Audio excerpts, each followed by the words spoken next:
Okay, Mr. Precious, we love to have you today, and we have a few questions for you, and we'd be really glad if you would answer them for us. All right, Okay. right to the first one. So, if you were 18 years old today, what career would you choose and why? Let me be sincere. The first time I asked the question, I've seen the question before. I was a bit taken aback by it, because I have to really think about it. But now I've had some thought about it, and I'll give some response that just came to my mind, which is I will look for a career in finance. I think finance is what runs the world, finance and economics. And personally, I wasn't really opportune to learn a lot about finance, about economics, particularly when I was in school, high school. In fact, I never learned economics in high school because I was in the technical arm of the class or of the school. So we just learned chemistry, physics, technical drawing, etc. No economics, rarely biology. I'm gonna look for something to do in finance. AI would change the way we work with finance, but it doesn't really change the way finance works. If that makes sense. Because numbers would be numbers, deals would be deals, valuation would be valuations, fundraising would be fundraising, etc. And I think there is a form of creativity and uniqueness that comes with that field. Some other industries that are very, very interesting that I believe has long form existence also includes biology. I mean, our body, genetics, genetic engineering, biomedical engineering, etc. But for me personally, I recently have a new love for finance. I'm gonna just go with finance. All right, you mentioned AI. That's very interesting. So, which jobs are most likely to disappear because of AI, and which jobs become more valuable? It's very funny that we had some predictions before now around what jobs would go because of AI and what jobs will remain. My opinion is these are largely unknown. To be very honest, anyone that claims that they know what will happen in the next 5 years or 10 years are lying because they have no idea how the world will change. That is just the truth. We had some prediction that knowledge workers would be irrelevant, but we see that they're even becoming more important. A lot of people are hiring, experts and knowledge workers, paying them millions of dollars to work for them. We are thinking that software engineering is the last field that AI will come for. Unfortunately, it's gonna be first, flashing through the junior roles and even to the mid-level roles. So for jobs that I am so sure would be replicated are jobs that do not have a high impact or do not have a high need of human already, especially in decision making, not in reality. In decision making. Let me give you a typical example of a job that needs human in reality, but not in decision making. For example, if you're a waiter or if you're a security person in a building, these jobs they need a physical person there, not for their decision making, but just because of the nature of the job. AI cannot really change that job or take it away. What would do so is robotics, not AI, at least yet. However, let's flip the switch. There is another case where you are working maybe as an assistant or a clerk or a junior accountant, for example, and what you do there is typically to finance, to analyze finance statements and do reports. You do not need huge judgments to remain in that role. So those kind of roles have humans, but they don't need high judgment. I believe AI will take over that role because AI can take responsibility of that. And again, there is no high judgment, which means there is no need of high commitments in that kind of roles. Those are the kind of roles that would go for now. The kind of roles that will remain, roles that need someone to take responsibility, roles that need high specialized judgment. We can say senior roles for every field typically will still stay a long way or a long time before it goes. And like I said earlier, the roles that don't need human judgment or specialized skills would go. Let's switch over to those that are still in the universities, those that are still studying, parents and guardians sending their young ones to school. Will you advise them now? Is it still worth it going to university in the age of AI? 100% worth it. 100% worth it because the world is the world of men as we know it, and coming up, if you do not enjoy some advantages of maybe being from an elite family, you having a billionaire father, or being homeschooled, you will still be assessed through the public means of assessing every other person, and typically through one education, very very crucial. You still have to go to university, you still have to make good grades. I believe they're still crucial. Maybe not because of the knowledge, but because of the other things that comes with having that. The access gives you, beyond the access, putting you in that same pedestal or level as your peers. Sometimes your certificate can take you through some certain doors before your skill or you're able to speak or for them to know what you do. Yes, some people have different opinion about this of, oh, you can create anything you want with AI now, you can become an influencer, you can become that. Fine. But what are the chances that you actually become that? Why don't you increase your chances by doing both? Yes, you can go to universities and do these things and win both at the end. So I still think it's very crucial that you go to school, structured education at that. Yes, go to university. All right. So, what's your advice to every young person out there? What skills should they learn? Let's say before 2030, because as you can see, we've already gone past the halfway point of the decade. So, what skills do you recommend to every young person out there, regardless of their career path? The number one skill that comes to my mind is problem solving. Is in details and is in depths that people do not understand. If you learn and know how to not only spot but also solve problems, I think you will be good for a very, very long time. I was speaking to someone recently and I said, think about this like a man, an electrician with a toolbox, or a plumber with a toolbox. You are that plumber, you are the electrician. That your skill of problem solving is what enables you leverage those tools in the toolbox to solve a problem. The tools in the toolbox are things like AI, education, specialized learning, digital skills, etc. If as a man, if as that electrician, if as that plumber, you do not know how to use these tools, or beyond that, you do not know how to even solve the problems with these tools, or even solve the problems alone before using the tools to solve them, or before needing the tools to solve them, it means that these tools are largely useless to you. Some of us jump to go and learn these skills, just like go and picking different tools into the toolbox. We have not done the first part, which is okay, do you actually know how to solve this problem? It's a way to ensure that this works. So the number one skill I would recommend is problem solving. And the second one is critical thinking, being able to analyze because information is flying everywhere right now. And it's difficult to know what is truth and what is not true. And it's difficult sometimes now to form your own opinions, superior opinions about yourself, about your life, about the things you believe in. A lot of us do not believe what we know. We believe what we are told, and it's often popular than we like to agree. So I would recommend critical thinking, and I think philosophy is a interesting subject. I would advise that they should learn philosophy, read philosophy, and it's really, really help you in forming the basis of that critical thinking. And just allow yourself to be curious and explore. Now, we've talked a lot about AI and AI taking over the world, AI taking away jobs. But let's ask now, will AI create more jobs than it destroys, or are we heading towards mass unemployment? Will all people just lose their jobs and robots take over everything? So I will take from the second one. I like to make a distinction, which is different between AI and robotics. What we are speeding up to now is AI. Robotics is yet to catch up. And until then, we have some time as humans. But once robotics catches up, that's all. But we have a government, we have a system that can delay the impact of this. And the government will always do what they have always done. They cannot allow new technology advancements to prevail in a way that it will cut out millions of people from jobs because the economy will crash. When people cannot afford to pay their debt, people cannot afford to spend is a big problem for the economy of every country.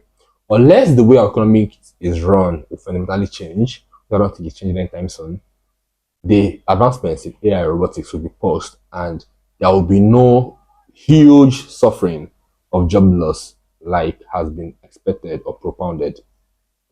However, just like we moved from mechanical revolution to the internet revolution, we saw the jump of number of jobs created. The same thing would happen with AI, but it will take some time to get used to. Case in point, before the early 2000s, what was the highest number of employees any companies had ever? Probably less than 100,000. And that was maybe the government through NASA or one of the aeronautical companies, or maybe Oracle. But now we have these tech companies employing over 200,000 to 300,000 people for one company alone. Can you imagine the scale of those new job creations? The same thing will happen with AI. And there will be a company someday that can employ more than 1 million people, just one company. That would happen. But it's still a journey that we're working together towards. I want to switch our focus a bit away from AI, and I will come back to it in a little while. But if someone wants financial freedom, should they focus on building a career or starting a business? Ooh, it depends on your advantage. It depends where you are. It depends what resources you have access to. Three things, very important, three factors. One, what advantages do you have personally and do you enjoy personally? Are you more of an explorative person? You would like to explore. Are you more of a process person? You want to be in a structured environment, you want to follow processes. Beyond that, several other advantages, right? Are you skilled or gifted with selling? Do you prefer figuring out things and not taking the risks, etc.? None of these things are good or bad in themselves. They're just things. Two, your location is a big deal where you are currently. There's some environments that entrepreneurship excels more than working in career. There are some that you probably need to work in career first before entrepreneurship so you can build up more momentum and advantage. Then three, support, right? Beyond advantage, personal advantage, beyond location is what are the resources you have access to? What are the supports you have access to? You have access to undying finance, you have access to skilled, maybe parents, experienced parents that can guide you step of the way for any of these cases actually or not. So that would kind of help you. But in my case, being from a third world country, I would advise you start with career in a prestigious firm. You're going to build two things or more from that. One is experience, which I don't really care about, but the other two things I care about. One is a network. You're going to be a network of very intelligent as well as prestigious people who could be your first customers when you start your business someday. So, because the company is precious companies, means they can afford to pay you well, and you can use those funds that they pay you to form a seed fund and start your business. So I always say do some career first. But if you have time and you have several advantages, you have support, start a business. I don't think you should waste your time doing career. What business opportunities will emerge because of AI over the next decade? Well, the way I think about it is what are the current businesses that the processes are very, very manual or obsolete that AI can disrupt? Those will create the new business opportunities. Businesses will not really change for the future, at least yet. I'm not really thinking about that yet. But what I'm sure will change is the process in which we do those businesses. The models of businesses fundamentally will be disrupted. Everything will change. And it will hit every industry, it will hit every niche, it will hit every brand. From mining to real estate to agriculture to health to everything, to education. So we're looking at would there be a new education? Not necessarily, but the way in which we do education would change. The way in which we administer and do healthcare would change. The way in which we administer and do mining, consultations, all this would change. So those are the terms I'm thinking about. What is the biggest mistake young entrepreneurs make when starting their first business? I've answered this question in one of my previous episodes, and the biggest mistake entrepreneurs make is they assume success too early. You think it's going to take you 5 years to achieve success, to achieve a goal. It's probably going to take 10 or 15. We assume you are going to get there faster, easier, with less resources. It probably will take double that to get you there. And, just assuming shorter timelines, assuming faster gains, you know, looking down on your risks and looking big at the output or the result that you get. Those are the biggest mistakes that entrepreneurs make, young entrepreneurs particularly. I think it's common for some people in a certain category, thinking that they do not need funds early or thinking it's prestigious to bootstrap. Bootstrapping is not bad in itself, but I do not think you can excel in business, entrepreneurship, without capital. You need capital. Maybe not so early, but you need capital. Thank you very much. Beyond just AI, we have many technologies in our day and age. We have divergent technologies, convergent technologies, disruptive technologies. So now, how should someone choose a career when technology is changing so fast that the future feels unpredictable? I would probably go for a lazy answer and say, do not choose a career. But there is a model that Jeff Bezos made popular, and I'll probably leverage on that or talk more about it, which is a lot of things are changing. We have emergent technologies, we have disruptive technologies, but can we think about the things that would never change and look at those things? And the example Jeff Bezos usually uses is people would always want to get cheaper prices or lower prices for products. That will never change. Hence, the business model of Amazon. People will always prefer to get their deliveries faster. Hence, the business model of Amazon Prime. Does that make sense now? So, can we think of that in several other industries? For example, people would always want to extend their life. That is the simple truth. Another one, people would always want to look younger, look better.